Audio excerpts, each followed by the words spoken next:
You're watching another great interview on Audio Inc. Radio.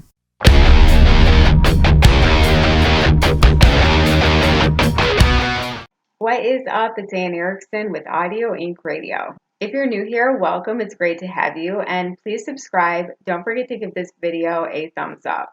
We've had some great guests on lately, and today is no exception. Matt McAndrew from Slaves. Let's get inked. Hey, this is Matt from Slaves, and you are listening to Audio Inc. Radio with Ann Erickson. Very excited to be here with Matt from Slaves. How are you? I'm doing pretty well. How are you doing? I'm good. I'm hanging in. It's a crazy year with coronavirus and everything. It's the worst year ever. Kind of. But I mean, you've got new music, so that's a good thing. That makes this the best year ever. I mean, yeah, definitely. It definitely at least improves the landscape for me personally, so it's all right. Let's talk about that new record, To Better Days. Tell me about the significance behind that title, To Better Days. Yeah, it was the title was taken from a lyric from Heavier, which is a thing that I like to do a lot of times with records is to borrow an album title from a lyric, so it feels connected. But I'm not the biggest fan of naming albums after song titles because I think it just gets a little confusing. You know what I mean? So yeah, that's sort of where it came from, and just the idea that there's been sort of this kind of cloud hanging over the band's head for most of its career with past members and just a lot of ups and downs, as I'm sure people can relate to on all kind of levels. But yeah, it's just a sign of us looking forward and hopefully things are looking up, I guess. Do you have a favorite track off this set? Something that you're just really stoked to perform live whenever concerts are back? Interesting. I think my favorite song off the record is "Talk to a Friend" for sure. But I'm not 100% on which one is going to be most fun live. So we did that live stream at the Whiskey, which was kind of neat, but there wasn't really an audience there. So I think for me that's a big factor in terms of the live show is the audience and the reaction. And so I don't know. Talk to a Friend is cool, but a lot of it vocally is a little more like subdued in the verses, and it's fun. But I can imagine if everybody knew the words and they were yelling it, but that maybe that one would be my favorite, for sure. Other ones are, I don't know. I think Bury Alive was fun just because it's so hyped, But I'll have to get back to you when we actually have a real audience, I guess. You mentioned the Whiskey thing, which is really cool, that live stream. What was that experience like? Because bands are kind of divided on the whole live stream feeling because there isn't an audience, but it's better than nothing. Yeah, I mean, I had a good time. It's things kind of separate from the live stream itself. I think that's the longest we've ever played. In terms of usually our sets are a bit shorter. We're usually opening for people since I've been involved with the band. So that was interesting. It was like a lot of new songs. So it was stressful from those levels vocally. But in terms of the performance, I can compare it to being on The Voice where that's like obviously like essentially a live stream kind of thing, but we always had a studio audience. And that was my way of sort of dealing with the gravity of it being broadcasted to like so many millions of people. Was I would just really just say, well, you got a crowd right here. Let's just cater to that. Let's perform to these people. So I think if it was a live stream with even a small audience, that would maybe be like the best of both worlds, but obviously it's not possible right now. So I thought it was cool. It's a little hard for me to not just stay in the house with all the COVID stuff going on. That was a little trippy, but I think everybody did their best to be safe about it. So. Well, yeah, and you mentioned The Voice, and you were the runner-up, right, on The Voice, which is obviously amazing. How has that experience helped you stepping into this role with Slaves? Being on The Voice was just a tremendous confidence boost to me just in general in life. I think I had, I'd been pursuing music for a while, and I'd been a singer-songwriter, and I'd been in bands growing up, but I never really saw myself as the type of vocalist that would do well on a show like that. I just had a picture of like more of like a Kelly Clarkson type singer or something. But anyways, I grew tremendously as a singer being on the show, and like I said, tremendous like boost in my confidence, even just as like a human being. It was a lot of fun. I made a lot of friends. It got me out in LA. I've pretty much been here ever since. It was like my first big break. Before that, I think I had like, 200 Instagram followers and was just playing shows around Philly and not making any money. It sort of like gave me a start to my career, and I was lucky enough that I had a little bit of music out before doing that. So I actually made some fans, and I mean, even joining the band, like the first link that they saw was a voice performance, and they're like, yeah, call him, so it's been a really good calling card, and it made me do my warm-ups every day. It made me, I don't know if people realize how grueling that process is. I had never toured before I did The Voice, but we were doing like 16 to 20 hour production days during the lives, and it was just insane. And so I felt super, and with the stress of that and everything, like I'd learned that I do well under pressure. It's like, yeah, I feel like if you can make it through lives with The Voice, you can kind of do anything. So that, like, going from that to touring with, American Authors and Maroon 5 and Plain White Tees, I was like ready for it. I felt like, Yeah, that makes sense. There's a guy from around where I'm from, Joshua Davis, and he was on The Voice for a season. Awesome. I'm not sure if you remember that, but okay, cool. Same thing as, a musician his whole life, and it was just like brought him to kind of a different, level, if that makes sense. Yeah, absolutely. I mean, right. It's like if you're kind of already doing your thing, and you can use the show to just shine a spotlight on what you're already doing, I think it's great. I mean, that was sort of what I hoped for, and I think I got a lot more out of it than I mean, my wildest dream was to get on like 1 or 2 episodes. So it was a crazy experience. But nothing but good things to say about the show. It was really awesome. So what's it like to release a new album during the coronavirus pandemic? It's not, I mean, obviously there's no tour right now, but other than that, I wouldn't say it feels so different. I think on some level, maybe you have a bit more of a captive audience, pun intended. I feel like a lot of people are kind of bored right now and stuck at home, and they welcome obviously music from a band that they like. It's like, oh, well, at least that's something to look forward to. So you know what I mean? Yeah, definitely. So stepping into that singer role with Slaves, what was that like, and how were you able to make it your own?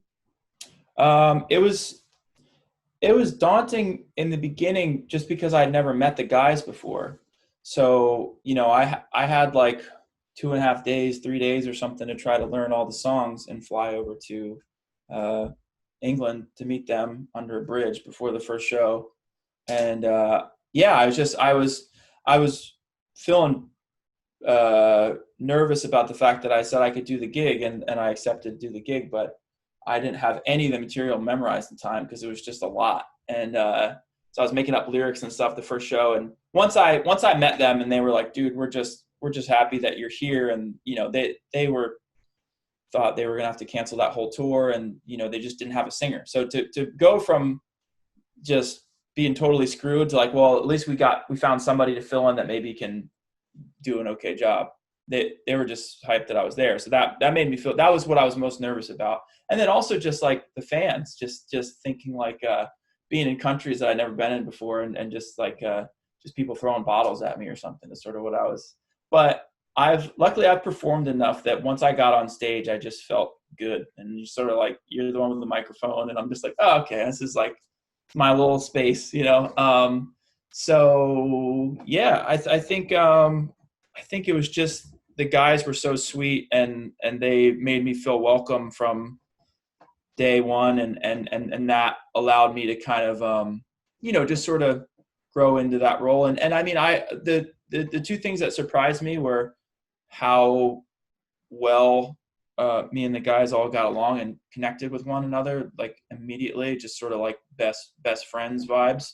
And then also how much I really do enjoy that record. I really liked Beautiful Death as I listened to it. I got to know it and learn the songs, and I, tried to put myself into the music and the lyrics as much as I could. And yeah, it seemed pretty natural and cool. And I mean, obviously Johnny's a tremendous singer, and we don't really come from the exact same background in terms of vocals. I think he has listened to a lot more like R&B and that kind of stuff, and I kind of come from more of like a straight ahead rock pop background, I guess. But yeah, I think that's one thing you just have, like, as a singer, you just have to kind of do your own thing with stuff, and just, it's like sometimes you hear things, you're like, well, I'm not going to do that, but I could try to do it this way or whatever. So and I'm all about trying to make it through the whole tour too, like, so that the last night of tour, if I'm feeling good, I might kind of go ham, but every other time I just want to make sure I can stay consistent and not blow out my voice and all that kind of stuff that I've learned over the years, I guess. So yeah. Well, you guys are known as a great live band. Based on what you're hearing in the industry, do you have any idea when traditional shows might be back? I guess my laughing response is not a good one. It's sort of like Not a good sign. no. So my girlfriend is in industry as well. She's works for a big talent agency, and so she's sort of on the inside of this stuff as well. And I can tell you that she's not going back to the office anytime soon. They're not even sure when. Definitely not anytime this year. Hopefully next year. I think it seems like there's people still trying to book some things down in the South where the rules are a lot more lenient, but I'm not sure we'll really see any of that pan out. I just wish everybody would live how I've lived for the past 5 months before we did this live stream, where I didn't see another human being except for my girlfriend if I wasn't buying groceries or something. And I think the pandemic would be largely squashed by now in the States, Well, other countries are already starting to bounce back and have shows and stuff like that. So yeah, I know, and I wish we could go over and do them over there, but I don't think they would have us. Dirty Americans without, with our rampant I know the COVID. travel So bans. I was wondering if those pertain to musicians. I think right now they do, but I'm not sure if they always yeah, will. I think they would have to, right?